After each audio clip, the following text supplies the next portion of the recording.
Does your bathroom mirror ever look like this? It gets all steamed up and foggy after a shower. Well, I'm going to show you a really cool trick using just good old-fashioned shaving cream to solve this problem and some others too. So here's our trick. I'm going to take the shaving cream and shake it up really well. I'm going to put some on a cloth and wipe it into the mirror.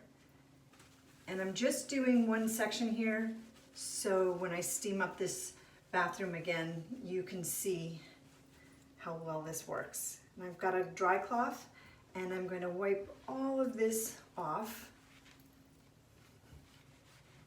And look how clean that comes. It's amazing.